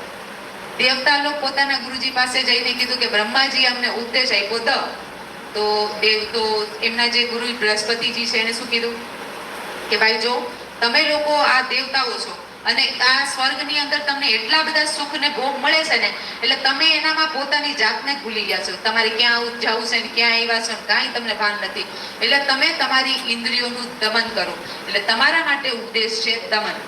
હવે અસુર જે છે એ પોતાના ગુરુ શુક્રાચાર્ય પાસે ગયા કે આ અમને ભગવાને શું કીધું એમ. તો અસુરના ગુરુ શુક્રાચાર્ય કીધું શું થયું એટલે બધાને દાનનું હવે જાગવા લાગ્યું. અસુરના ગુરુજી જે શુક્રાચાર્ય છે એને કીધું કે ભાઈ તમે લોકો અસુરો જે છે એ મારીને કાપીને બધાની હિંસા કરો છો અને તમારું પેટ પાડો છો, તો હવે તમે લોકો જે છે એ આવી હિંસા કરવાનું બંધ કરો. તમે પોતાનું જે છે એ દયા રાખો હૃદયની અંદર. એટલે તમારા માટે એટલે દયા. મનુષ્ય જે છે એ પોતાના ગુરુઓ પાસે ગયા કે ભાઈ અમને શું આ ભગવાને કીધું. તો ભક્તો એમના ગુરુજી આપ્યું કે તમને લોકોને પૈસામાં એવી આસક્તિ છે કે બસ મરી નાખો ને કાપી નાખો પણ પૈસો ન જવો જોઈએ. કેવું મોટા અહીંયા કાંડ થાય સંસારમાં કે માને હગી માને ઉડાડી દે ગોલી દે, હગા બાપને ઉડાડી દે, ભાઈને ઉડાડી દે, પૈસામાં જ ખાલી મિલકતોના જ જે છે એ આવા મોટા ઝઘડામાં. તો આ વસ્તુ જે છે એ આ સંસારી લોકોને જે છે આ પૈસાની અંદર બહુ મોહ છે. એટલે તમે લોકો જે છે એ આસક્તિ ઓછી કરો અને દાન કરો. હવે જો અમારા શ્રી કૃપાલુજી મહારાજજી જે છે ને આટલા મોટા આશ્રમોમાં એને કેટલાય મોટા હોસ્પિટલો ઊભા કરી દીધા અને બધાય નિઃશુલ્ક ચાલે છે. તો તમે વિચારો કે નિઃશુલ્ક એટલે એમ કે છે કે આગલા 100 વર્ષ સુધી એ હોસ્પિટલ ચાલ્યા રાખશે, અહીંયા કોઈ દિવસ પૈસાની કમી નથી થવાની. તો એ કેટલું દાન જે છે એ લોકોએ આપ્યું હોય છે. કેમ આપ્યું હોય છે? તો જ્યાં તમે દાનનું એક મહત્વ સમજી લીધું કે દાન દેવું એ મારી ફરજ છે અને જો તમે એ દેવા માંડો તો ત્યારે તમારા જે પાત્રમાં તમે દ્યો છો એ પાત્રની કૃપાથી તમારા કોઈ પણ સંસારના જે કંઈ તમારા જે કર્મો છે, તમારા ભોગવટા છે, એ બધાયમાં તમને એક પ્રકારનું જે છે એ ભોગવટામાં એક ત્યાં જોવામાં બધા એલા હું ભૂલી જાઉં છું. અહીંયા જોવે જવા દે ને જવું હોય ને જેના બાઈકમાં જેટલું લખ્યું એ જ સાંભળી શકે સમજ્યા. એટલે અહીંયા જે છે જે તમારો સંસારનો ભોગવટો હોય એ તમારા દાનના પુણ્યના જોરે પણ એ ભોગવટામાં તમને આશ્વાસન મળે, એ ભોગવટામાં તમને એ દુઃખને સહન કરવાની શક્તિ મળે. તો દાન છે એ જેવું તેવું નથી.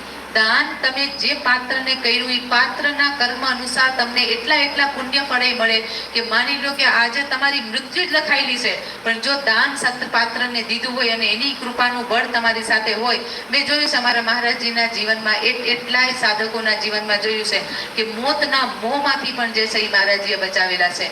તો એ કોણ કરે? તો એ તમે જે સત્પાત્રમાં અમે જે કંઈ ત્યાં દીધી છે, અમે પૈસાથી સેવા નથી કરી, અમે તનથી સેવા કરી છે.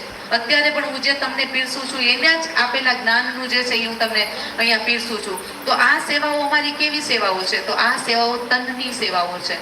તો આ જે તનની સેવાઓ અમે દઈ છે એના બદલામાં અમારા ગુરુદેવ ભગવાન અમારી ઉપર કેવી કૃપાઓ કરી છે. હું તમને ઘણી બધી વર્ણન કર્યું અને ઘણું બધું છે. જ્યારે આપણે એવા સત્પાત્રની અંદર દાન દઈએ ત્યારે એ સત્પાત્રની જવાબદારી થઈ જાય છે કે તમારું આ સંસાર જે છે એમાં એનું યોગ છે કેમ બંધ કરવું. તો એટલા માટે અમારા એટલા મોટા આશ્રમ તમને એમ થાય કે ક્યાંક વિદેશમાંથી પૈસો આવ્યો હોય છે, ક્યાંય વિદેશમાંથી પૈસો ન થયો. અમારે દર વર્ષે દિવાળીના ટાઈમમાં 40 દિવસનો સાધના પ્રોગ્રામ મનગઢમાં હોય. હું તમને કાલે જે 2 કલાકનું શીખાડીશું એ જ સાધના અહીંયા તમને શીખાડવાની છું. એ 40 દિવસના સાધના પ્રોગ્રામની અંદર જ્યારે અમે ત્યાં નવા હતા ત્યારે પર્સનલી નવા હોય એટલે બધાને એવું હોય ને કે આપણને હરખ હોય કે એકબીજાના અનુભવો જાણીએ કે શું થયું છે શું નહીં કેમ આવ્યા છે. તો મને એવા લોકોના અનુભવ સાંભળવા મળ્યા કે એ લોકોની પોતાની આવક જે છે એ માન એનું જીવન યાપન હાલે છે, પણ એમાંથી એક રૂપિયો બચત કરીને કે અમે એટલું લાઇટ બિલ ઓછું વાપરીએ, એટલી જ્યાં કંજૂસી થાય એટલી કરકસર કરી અને અમે પૈસા બચાવીએ અને 1 મહિનો જે છે આખા વર્ષના પૈસા ભેગા કરી અને 1 મહિનો અહીંયા આવીને એ પૈસા અમે અમારા ગુરુજીના સેવામાં વાપરીએ. તો હવે આ જે લોકો જે બિચારા સક્ષમ નથી છતાં એના ગુરુજી માટે એને હવે આ એક રૂપિયો બચાવ્યો તો શું થયું? ટૂંકમાં એને સંસારનું જે કાંઈ કામ કર્યું ત્યાં એને ગુરુજીને યાદ રાખ્યા કે જો હમણાં શાકમાંથી 1 રૂપિયો બચાવી લઈશ ને તો મારા ગુરુજીને મોકલી શકીશ. જો હું અહીંથી ઇલેક્ટ્રિસિટી બિલ જે છે એ થોડુંક 2 રૂપિયા 10 રૂપિયા બચાવી લઈશ ને તો એ વધેલા 10 રૂપિયા જે છે એ મારા ગુરુજીના આશ્રમમાં દઈશો. તો અલ્ટિમેટલી એમ જોવાય તો અંતમાં આપણે જોઈએ તો એનું જે કાંઈ કર્મ છે એ બધામાં એને ગુરુજીનું ચિંતન થઈ ગયું. તો ગુરુજીનું ચિંતન થવું, હરિનું ચિંતન થવું કે ગુરુનું ચિંતન થવું બે એક જ છે. તો સંસાર રેમાં રહેતા પણ એની ભક્તિ એની મેળે થાય છે. તો બહુ મોટું આ દાનનું મહત્વ અને આખો એના નિયમ કાનૂન છે એને સમજવા જોઈએ. હવે તમને બધાને પ્રશ્ન એ જશે કે દીદી અમે તમને આપ્યું એનું હું કાંઈ કહી દો ને, બીજું બધું અમારે નથી જાણવાનું થતું. તો ભાઈ દીદીનું જીવન તમે અત્યારે અહીંયા જોવો છો એવું જ પાછળ છે, તમને જે દેખાય છે ને એવું જ પાછળ છે, આમાં કંઈ નવીન નથી. અને અહીંયા તો હું જ્યારે તમારી ભેગી હોઉં છું, તમારી સામે હોઉં છું તો તમારા બધા લોકો સાથે વ્યવહાર કરવો, વાત કરવી, ચીત કરવી, જવાબ આપવા, પ્રેમથી આપવા, આ બધું હોય છે. જ્યાં હું વૃંદાવનમાં જાઉં છું તો મારો ફોનમાં કોઈ જો હરામ મને એક ફોને કરતું હોય તો, કારણ કે બધાને ખબર છે કે દીદી જ્યારે વૃંદાવનમાં હોય ત્યારે ફાલતુ બકવાસ કરતી નથી. વૃંદાવનનો સમય એટલે દીદીની સાધનાનો સમય, આપણે એને કોઈ ડિસ્ટર્બ કરવાનું નહીં. 15 ભાગવત મારી થઈ ગઈ ને આજે મારી ભાગવતના 7-8 વર્ષ થઈ ગયા. વચ્ચે 2 વર્ષ મેં ડ્રોપ લીધો તો મારી મમ્મીની સેવા માટે. તો આટલા વર્ષોમાં આજ સુધી એવું ક્યારેય નથી બન્યું કે મને કોઈ વગર કારણે ક્યાંયથી ફોન આવ્યો હોય. મને ક્યારેય કોઈનો ફોન ન આવે. એટલે આપણું જીવન જેવું તમને દેખાય છે એવું જ છે અને આપણે કેવલ ભગવાન માટે જ આપણું સર્વસ્વ સમર્પિત છે. અહીંયા મારી પાસે ભાગવતમાં જેટલા પૈસા આવતા હોય એ પૈસામાં મારા આવશ્યકતા પ્રમાણે હું ખર્ચો કરું. બેલેન્સ તો કોઈ દી વધતું નથી, પણ જો માની લો કે 2000-3000 વધી ગયા હોય તો એ મારા બેંકના ખાતામાં નાખું છું. એવી આશાએ રાખું છું કે અત્યારે મારા હાથ પગ હાલે છે તો જરાક દોડી વિચારી લઈશ, ફરી લઈશ, બધું કરી લઈશ. આગળ જતા જ્યારે 15 વર્ષ થશે, 10 વર્ષ થશે ને હાથ પગ હાલતા બંધ થઈ જશે પછી ભાડાના પૈસા ક્યાંથી લાવશું? તો જો કંઈક બેલેન્સ ભગવાને આપ્યું હશે તો એમાંથી કંઈક નાનો એવો કંઈક આશ્રય બનાવશું. અને આપણે તો ખાલી કાચું મકાન બનાવવું છે એટલે એની ઉપાધિ કરતા નહીં. મારે કંઈ લાખો રૂપિયાની જરૂર નથી, બહુ ઓછા પૈસાથી મારું કામ થઈ જાય એવું છે. આજકાલ જે છે એ ગ્લોબલ વોર્મિંગ ચાલે છે. ગ્લોબલ વોર્મિંગ એટલે આખા વિશ્વ જે છે, આખી આપણી પૃથ્વી છે એ એવું એનું વાતાવરણ બન્યું છે કે એની મેળે એ તપે છે, આખી ગરમ થાય છે. એટલે તમે જુઓ દર વર્ષે આપણને ઉનાળો વધુ ને વધુ અનુભવ થાય, દર વર્ષે આપણને શિયાળો વધુ ને વધુ ઠંડુ લાગે. તો આને કહેવાય ગ્લોબલ વોર્મિંગ. આ ગ્લોબલ વોર્મિંગ થી બચવું હોય તો અત્યારના ભણેલા લખેલા બધાને ખબર છે કે આવા ઈંટના ને પથ્થરના આવા જે છે ઘર છે એમાંથી આપણે નીકળવું પડશે અને આપણે ફરી પાછા કાચા માટીના ઘરમાં રહેવું પડશે. જો એમ પાછા આપણે કાચા માટીના ઘરમાં રહેવા લાગીએ તો એ કાચી ઈંટનું ઈ ઘર હોય અને 3-4 એમ કહેવાય કે મને છે કે કમસે કમ 1 ફૂટની દિવાલ હોય એટલે ગમે એટલી બારે ઠંડી હોય કે ગરમી હોય તમને અંદર સ્પર્શ ન કરી શકે. આવા મકાનની અંદર લાઇટ, પંખા, એસી નું તો ભૂલી જ જાઓ, કુલર કે લાઇટ પંખાની પણ જરૂર હોતી નથી. એટલે ભાઈ મારી જે આવશ્યકતાઓ છે એ બહુ સીમિત છે. અહીંયા આ લોકો જ અમારા વારી માસી કહે કે ના બધા છોકરાઓ એસીમાં નહોતા હોય, દીદી તમે આ બાજુ આવી જતા હોય, પૂછી લ્યો એક દિવસ આવી હોય તો નહીં. બને એટલું આપણે નેચરલ રહેવાનું, પ્રાકૃતિક જેવું વાતાવરણ ભગવાને આપણને આવ્યું છે એમાં જ આપણા શરીરને ઢાળવાની કોશિશ કરવાની, જેથી કરીને આપણે આપણા જીવનને અપ્રાકૃત બનાવીને બીમાર ન કરી નાખીએ. હવે તમે વિચારજો, જેટલા એ નાનું નાનું બાળક એક આવડું આપણી પાસે આવે છે, ઓલું નામનું શું નામ છે, બત્સુ અમારો, ઈ બત્સુ જે છે એનું તમે જો તેનું નાક વૈયા કરે. હું કહું માસી કેમ? તો એ કે ભાઈ એસી ના હવાયા થઈ ગયા છે, શું કરવું? તો હવે આ શું કામે છે? કારણ કે શરીર જે છે એ એવું બન્યું નથી કે તમે એને એસી માં રાખો, પણ આપણે ધરાર ને દરાર જે છે એવી રીતે આપણે એને એવું ટેવાવવાની કોશિશ કરી રહ્યા છે કે એને કારણે જે છે આપણું શરીર રિએક્શન કરે છે, એમ કે ભાઈ નથી ગમતું મને. હું મારા ઘરમાં એટલી ગરમી હોય, તમારા અહીંથી વધારે અમને અહીંયા ગરમી અનુભવ થાય, પણ મારા કુલરમાં હું પાણી જ ના નાખું. આપણને ખાલી પંખો તેજ જોઈએ તો કુલરનો પંખો હલાવી દેવાનો, આ કુલર આયલું પાણી તો કે નથી. તો આવું મારું જીવન છે. બને તેટલું આપણે પ્રાકૃતિક જેવું ભગવાને આપણને વાતાવરણ દીધું છે એમાં જ રહેવાના આપણા પ્રયાસો છે. આગળ જો ભગવાનની કૃપા થાય ને આ બધું કંઈક ભેગું થતું હોય તો આપણને ખબર નથી કે થાય કે નહીં થાય, પણ જો થાય તો એક આપણી બ્રજમાં ક્યાંક કુટિયા બનવાની આશા છે. તો આ આશાએ બને એટલી હું મારાથી સેવા કરું છું, વગર માંગે જે મળ્યું છે એ ભેગું કરું છું. તો આ મારું જીવન છે. હવે આ જીવનમાં તમે મને 1 રૂપિયો આપ્યો, કોઈ મને જમવાનું આપ્યું છે, કોઈ મારી માટે કાંઈ કર્યું છે, કોઈ માટે કાંઈ કર્યું છે, તો એ બધાયમાં હું જે કર્મો કરું છું એ કર્મોનું તમારું ફળ એમને મળે. જેટલું તમે મને આપ્યું છે એ પ્રમાણે તમને મળે. જેટલા પર્સન્ટેજ, જેટલા ટકા તમે આપ્યું છે એ તમને એમને સીધું મળે. અહીંયા અમારે આપણા નામ જપ કરતા હોય, અમે બ્રજવાસ કરતા હોય, અમે રાધારાણીની ઉપાસના કરતા હોય, જાણે અજાણે સાધનામાં અમે રાધારાણી માટે રડતા હોય ને રાધારાણી જેટલી કૃપા અમારી ઉપર વરસાવતી હોય, તો એ દરેકમાં જે અમને ફળની પ્રાપ્તિ થતી હોય, ફળની પ્રાપ્તિ જે લોકો અમને આપે છે ને મફતમાં મળી જાય. તો આ જે છે એ તમને મારા પાત્રમાં દાન કરવાનું ફળ છે, એ મેં તમને કહી દીધું. બીજી વસ્તુ મેં કીધી હતી કે આપણે સાધના કરશું, અહીંયા ભજન કરશું, એકાદશીનું મેં કીધું હતું, તો એમાંય જે છે એ આપણે થાળી ફેરવશું. હવે ઈ થાળીનું જે દાન ભેગું થશે એ મારો વિચાર છે કે ઈ દાનને આપણે તમે અહીંયા એમને રાખો, કારણ કે મારું એક બહુ મોટું મિશનમાં હું કામ કરવા મેં તૈયારી બતાવી છે. એ મિશનમાં જેટલા વ્રજવાસી રહીને જે સાધકો ભજન કરવા માંગતા હોય એના માટે એક બહુ મોટું આવું જ કાચું એમ કે કુટિયાવાળા એક મોટું આશ્રમ બનાવવાનો અમે વિચાર કરીએ છીએ. તો આપણે ફૂલની ને ફૂલની પાકડી જેટલું આપણેથી થાય એ બધું ભેગું કરીને આપણે ત્યાં કરશું. એમાં જો આવશ્યકતા મારી હોય તો હું લઉં તો ઈ જ છે ને એને દઉં તો ઈ જ છે. તો આપણે લોકો જે અહીંયા આપણે આખા 15 દિવસમાં એકવાર મળીને જે ભજન કરશું, વગર માંગે આપણે એક અહીંયા ગુલ્લક રાખી દઈએ, એક આપણો માટીનો જ ઓલો રાખી દો. તમે શું કહેવાય ને ગુલ્લકને શું કહેવાય? ગલ્લો તમે રાખો. એ ગલ્લામાં જે આવ્યા કોઈને કંઈ કહેવાનું નહીં, જેને દેવું હોય નાખી દે ગલ્લાની અંદર. એ ગલ્લો આપણે ત્યારે જ તોડવાનો જ્યારે હું અહીંયા પાછી સાધનામાં આવું ત્યારે, અને એ ગલ્લાની ગણતરી થાય અને એ જે છે આપણે સીધું વૃંદાવન ભેગું કરવાનું.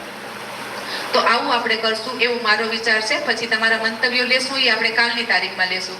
પણ અહીંયા મારો એવો વિચાર છે કે આપણાથી જેટલું આપણું સામર્થ્ય હોય અને આપણે કાઢતા હોય પણ એ સહી પાત્રમાં જાય, જેથી કરીને આપણને એનો સહી લાભ મળે, આપણને સાચો એનો લાભ મળે. જો ઘણા બધા પાત્રો એવા હોય છે કે તમને લાગે કે તમને દયા આવતી હોય કે તમે એના માટે કરો છો, પણ જો એ લોકોના જીવન એવા હોય કે કારણ કે એને પાછલા એવા કર્મ કર્યા હોય, અને જો તમે એ રીતે એને વગર જઈને દાન ધર્માદો કરતા હોય તો હવે એના એ કર્મો જે છે એ તો એ પોતે સુધારે તો જ સુધાર થશે. પણ છતાંય જો આપણે એને દાન દીધા રાખીએ તો ઘણીવાર એવું થાય કે એ અકર્મઠ બનીને મફતના બેઠા રોટલા માંગવાનું ચાલુ કરી દે કે ભાઈ બધેથી આવે જ છે. તો આવું પણ ન કરવું. તો દાન દેતી વખતે 1000 વાર વિચાર કરજો. ન સમજમાં આવતું હોય તો મેં તો એટલું જ કીધું કે ભેગું કરો, અને ન સમજાતું હોય તો મને દેશો તો હું તમને ક્યાં કરીશ, વૃંદાવનના સાધુઓને દેશું, યા ઓલું આશ્રમની મેં વાત કરી ત્યાં દઈએ, યા તો અમારા ગુરુદેવ ભગવાન જે છે એ હોસ્પિટલ ફ્રી ચલાવે છે, ત્યાં તો આપણને ખબર જ છે કે કોઈ દર્દીઓ પાસે પૈસા નથી જ લેતા, તો આપણે એવા સત્પાત્રમાં દઈએ. તો દાન દેવું તો સારી જગ્યાએ દેવાનું, ન કરતો દેવું જ નહીં. દઈને બંધાવું, એક તો દેવું ને પાછું દંડે આપણે જ ભોગવવો, એના કરતા તો દેવું જ નહીં.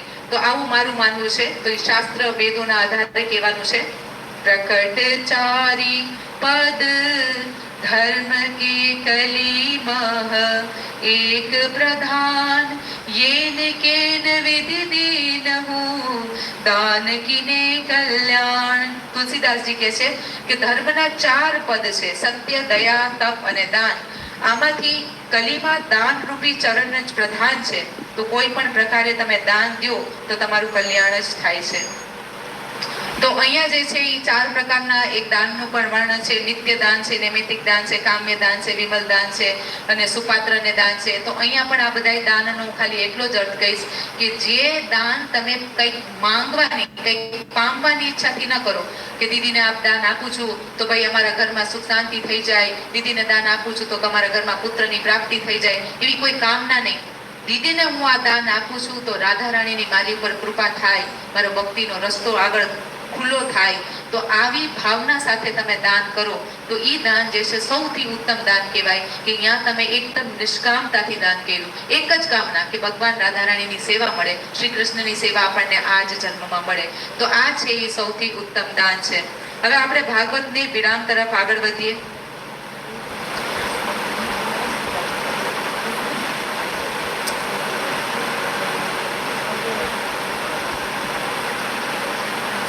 અહીંયા ઠાકોરજીએ જે છે દરેક સાધકોને, આપણા જેવા જેટલા પણ સાધકો હોય, જેમ કે સુદામાને એની વિપત્તિ સમયે એમને સાથ આપ્યો અને પ્રત્યક્ષ જે છે એને કાંઈ નહીં પણ પરોક્ષ રીતે આખા ધન ધાન્યથી ભરી દીધા. એ રીતે ભગવાન આપણા ઉપર પણ હંમેશા જે છે એ કૃપા કૃપા કૃપા જ કરે છે. તો હવે આજે આપણે વિરામ તરફ જઈએ. તો એકવાર બીજું તો હું કાંઈ ન કહું કે તમારા જીવનમાં ભગવાને તમને કેટલી કૃપા કરી છે ને કેટલી નહીં, તો તમે જ જાણો.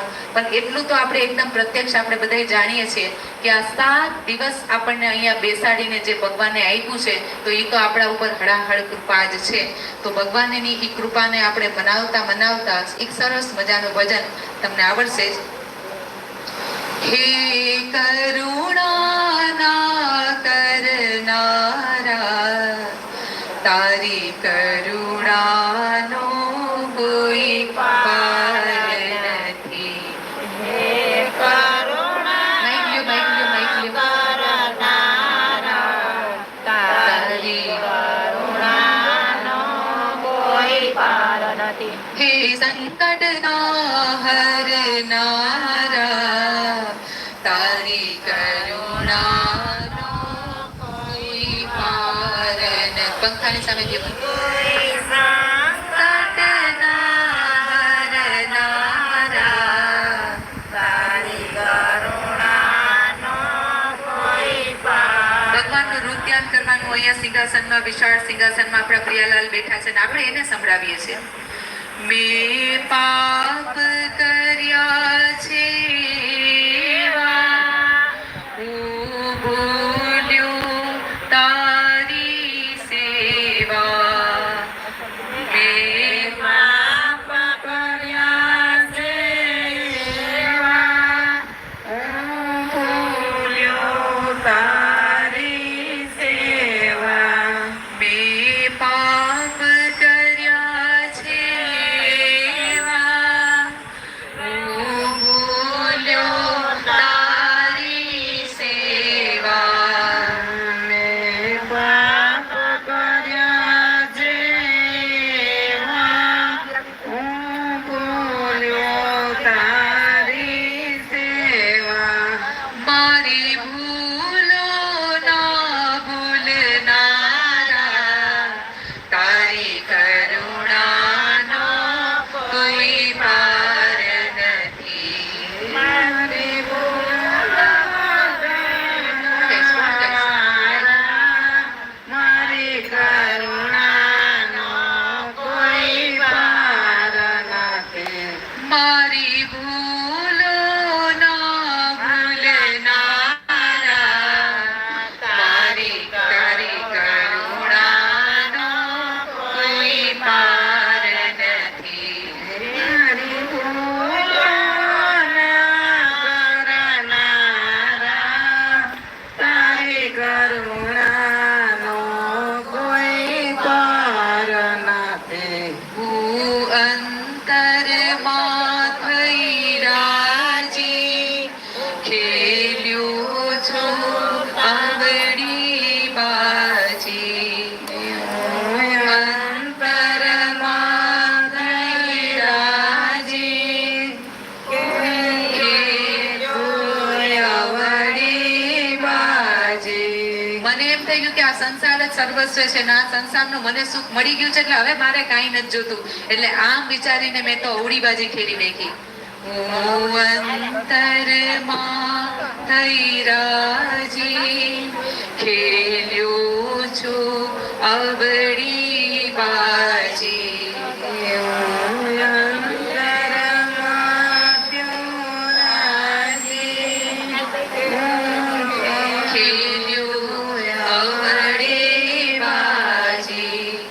અવળી સવળી કરનારા, તારી કરુણાનો કોઈ પાર નથી. અવળી સવળી કરનારા, તારી કરુણાનો કોઈ પાર નથી. હે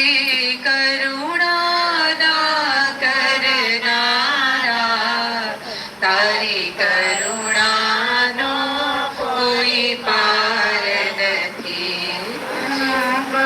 કરુણાના કરનારા, તારી કરુણાનો કોઈ પાર નથી.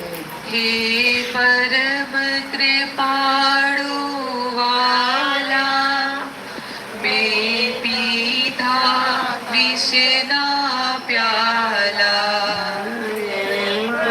કરુણાના કરનારા, મેં પીધા પ્યાલા દેવના.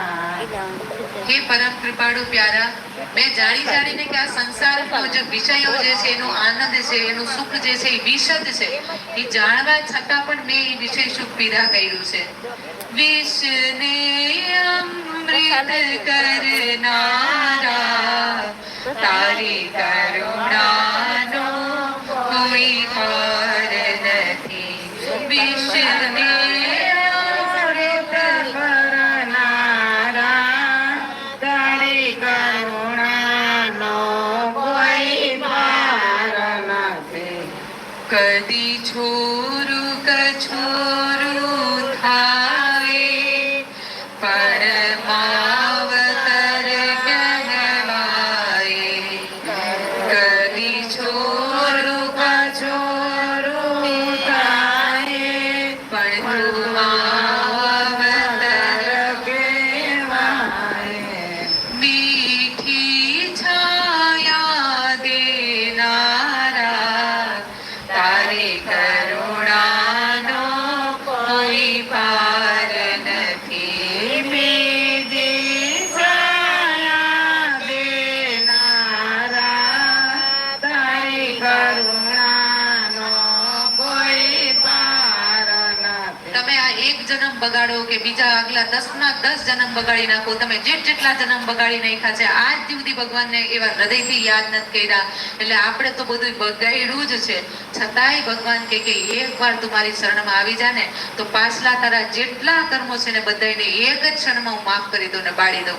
તું કેવી મીઠી છાયણા દેનારા. આપણે તો હંમેશા એની હારે દગો જ કર્યું. જ્યારે માના પેટમાં આપણે લટક્યા ત્યારે આપણે વચન દીધું, ત્યારે આપણે એને ભૂલી ગયા. પણ આપણા ભગવાને કોઈ દિવસ આપણી પ્રત્યે એવો મનની અંદર વસવસો ન રાખ્યો કે તે મને આટલા જન્મ ન જોયો એટલે હવે હું તારી સામે નહીં જાઉં. ભગવાન જ્યાં આપણે એની શરણમાં વયા ગયા ત્યાં એ આપણી ઉપર કૃપા કરવા માટે તૈયાર બેઠા છે. મીઠી છાયા દેનારા, તારી કરુણાનો કોઈ પાર નથી. હે કરુણાના કરનારા, તારી કરુણાનો કોઈ પાર નથી.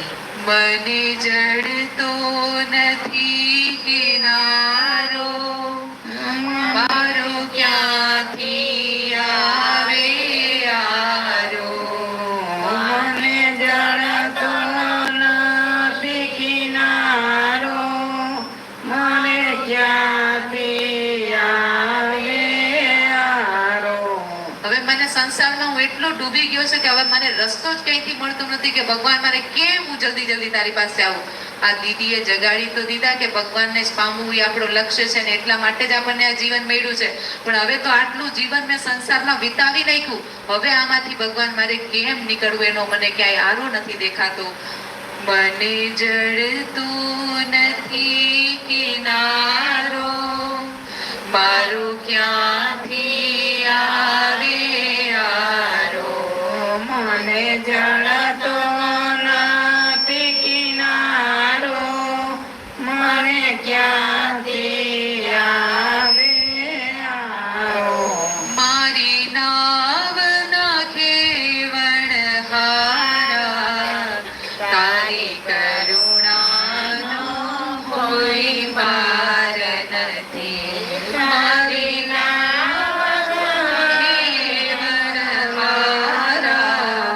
તારી કરુણાનો કોઈ પાર નથી. છે જીવન મારું દાસી, તું શરણે લે અવિનાશી. હવે આ જીવન જે મારું જે છે એ એમને એમ વીતી ગયું. મારા 40 વર્ષ થઈ ગયા, મારા 50 વર્ષ થઈ ગયા, મારા 60 વર્ષ થઈ ગયા. હવે મને ખબર પડી કે મારું જીવન તો મને ભગવાનને પ્રાપ્ત કરવા મળ્યું હતું. હવે મારા જીવનમાં તો હવે નિરાશા તો છવાઈ ગઈ, પ્રભુ કે કેમ હું તને પામું, મને એનું જે છે એ દુઃખ છે. પણ હવે મારું જીવન છે જીવન મારું દાસી, તું શરણે લે અવિનાશી. મારું જીવન છે ઉદાસી, તું શરણે લે અવિનાશી. તો હવે હું તારી શરણમાં છું હે પ્રભુ, હે મારા લાડલીલાલ, હે મારા યુગલ સરકાર. તમે મારી શરણાગતિ સ્વીકાર કરો, હું તમારી શરણમાં છું. મારા દિલમાં હે રમનારા, તારી કરુણાનો કોઈ પાર નથી. મારા દિલમાં રમનારા, તારી કરુણાનો કોઈ પાર નથી.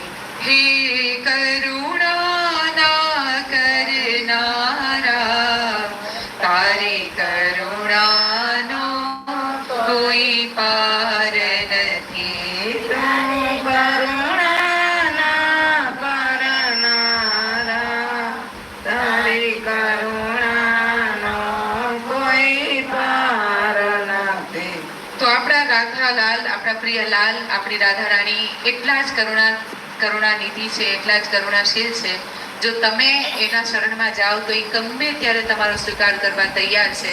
તો એક દિવસ તો કરવો જ પડશે, તો અત્યારે જ કેમ ન કરી લઈએ આપણે એની શરણાગતિ. આગળ આપણે ભાગવતને વિરામ તરફ લઈ જઈએ. એકવાર સૂર્યગ્રહણ છે અને પ્રલય જેવું વાતાવરણ થઈ ગયું.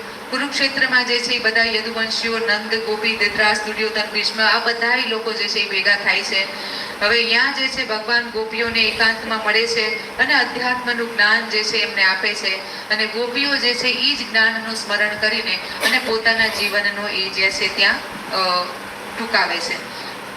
આગળ જે છે એ ભગવાન જે છે એ સારથી જે છે એને બોલાવે છે અને પૃથ્વીનું જે શાસન જે છે અહીંયા યુધિષ્ઠિરને સોંપી દેવામાં આવ્યું છે. અને એક દિવસ જે છે આગળ જે કેટલાય દિવસો પછી હવે અચ્છા અહીંયા હું જે છે એ તમને સૂર્યગ્રહણની જે કુરુક્ષેત્રમાં વાત કરી દઉં, એક નાની કથા.